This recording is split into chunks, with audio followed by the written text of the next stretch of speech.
Innamat taubatu 'ala Allahi lillazina ya'maluna su'a bijahalah summa yatubuna min qarib faulaika yatubullahu 'alaihim wa kana Allahu 'aliman hakima. Allah Subhanahu wa taala gepegat getanyo sebagai makhluk yang sempurna. Allah geciptakan fisik, maka gebi akal, gebi nafsu. Maka setiap daripada gedanyonyo adalah na akal dan na nafsu. Akal adalah sebagai filter. Akal adalah untuk legedayo tasmike itu baik, itu buruk. Maka apabila si drodro urang akal berfungsi dengan baik, maka dia akan melaksanakan kebaikan dengan sebaik-baiknya. Tetapi apabila si drodro urang akalnya kurang berfungsi, maka orangnya akan dipubut kemungkaran kepada Allah Subhanahu wa taala, karena ketika itu nafsulah yang menjadi yang terdepan. Nafsu, hawa yang gebi oleh Allah Subhanahu wa taala bagdanyo adalah jud sebagai God, jud sebagai bro. Hawa yang God adalah sebagai motivator yang na pada diri kitanya. Maka dengan hawa yang na dalam diri kita adalah menggerakkan kita untuk melakukan kebaikan, menggerakkan kita untuk senantiasa berbuat taat kepada Allah. Tetapi apabila hawanya dibarengi oleh hawa syaitan, dibarengi oleh iblis, maka ketika itu legedanyo diajak kepada kemungkaran, diajak kepada mungkaran. Walaupun gedanyo tak laksanakan salat, walaupun gedanyo tak laksanakan puasa, walaupun gedanyo tak pedang putra yang diperintahkan oleh Allah Subhanahu wa taala, apabila nafsu yang dibarengi oleh hawa syaitaniyah yang na pada diri gedanyo menundukkan diri gedanyo, maka gedanyo akan melakukan kemungkaran kepada Allah.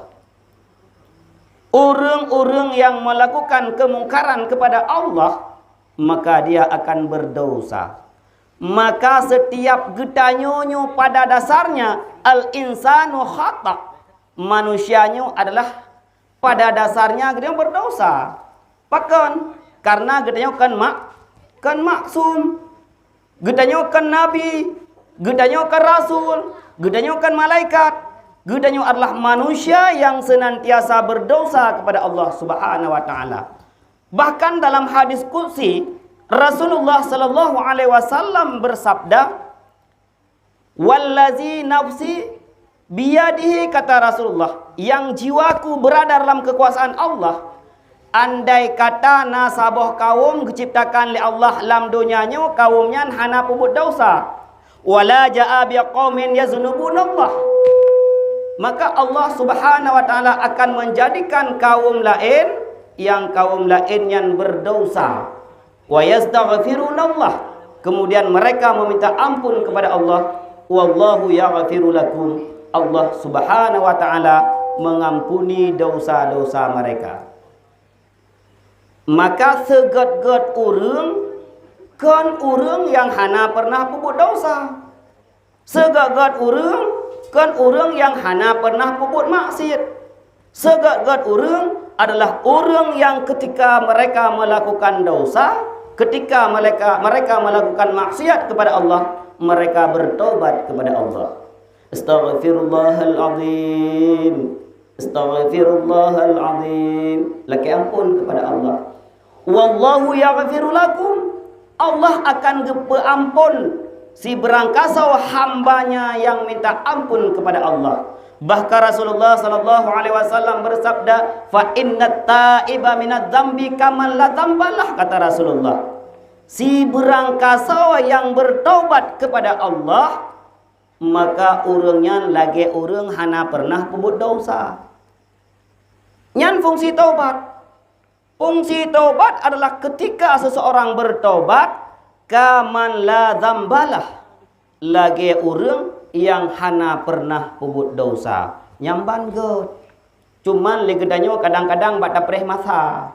Tapreh alah nyo ku preh le umur sekian baru taubat. Preh umur sekian baru taubat. Tetapi malik maut telah mendahulukan mengambil nyawa kita, gecok nyawa gedanyo sehingga taubat hanta temeng.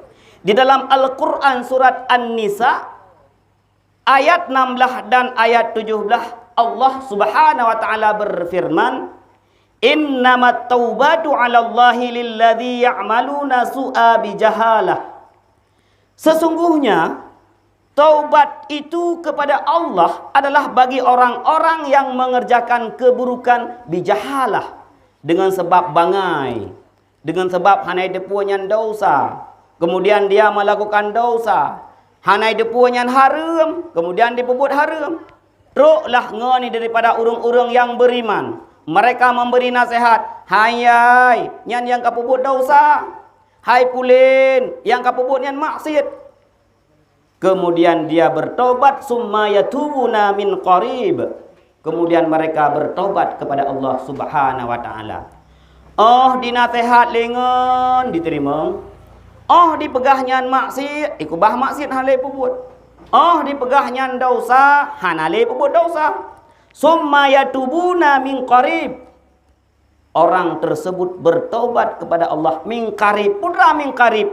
Oh, golong mati. Karena batas taubat adalah ketika ruh hanatruk lom dalam tenggorokan. Menyonyawang katruk bak ke tenggorokan, nyan hanale terima taubat gedanya. Walau menyesal tat-tat atas maksiat yang gedanya pebut, nyawang katruk bak ke tenggorokan, Allah hanale terima taubat. Maka mereka yang melakukan kemungkaran, yang melakukan keburukan bijahalah dengan sebab bangai bunuh, golom truk nyawang bak tenggorokan, kemudian mereka bertobat kepada Allah, faulaika yatubullah alaihim, maka merekalah orang-orang yang bertobat kepada Allah. Ikna tatujan pajan mati? Monya mati hana tatujan jina waju tobat. Kadang-kadang sirat apa bu pita belo bak warung, bu ibungku, ibu anak kip, tuun anak kip mati. Kadang-kadang hawa tat iya lagi tanyo pulan, tajak ukudet, tajak belo ia cindui, huak ngan cindui mati. Kadang-kadang lagi tanyo hawa tat mi, tajak tak belo mi, tapajuh mi baru 3 tahiru, uat mati. Karena kematian tersebut adalah rahasia Allah Subhanahu wa taala. Orang-orang yang selalu taubat kepada Allah, orang-orang yang taubat, yang ketika nyawang galom teruk bak tenggorokan, Allah Subhanahu wa taala geterima taubat orang tersebut. Wa kanallahu aliman hakima. Allah Subhanahu wa taala adalah yang maha mengetahui lagi maha bijaksana. Hanapat pre. Untuk taubat hanapat pre. Allah lungkan mantang 15 tahun. Lungkan mantang 16 tahun. Lung mantang kan 17 tahun. Lungkan baru kumukawin baru tha. Lungkan baru nak anak sabah. Lung baru nak cucu sabah. Lung baru putih o. Lung baru duruh sik inuk sigak sinuk igau. Lung baru kena rematik. Lung baru kena ngasamurat. Allah untuk mentang lung taubat hancur. Karena ketika ruh katruk bak tenggorokan taubat getewa hana terima oleh Allah Subhanahu wa taala. Itulah golongan yang pertama, golongan yang melakukan maksiat kepada Allah, kemudian mereka bertaubat sebelum ajal tiba. Allah geterima taubat orang tersebut. Allah maha mengetahui lagi maha bijaksana.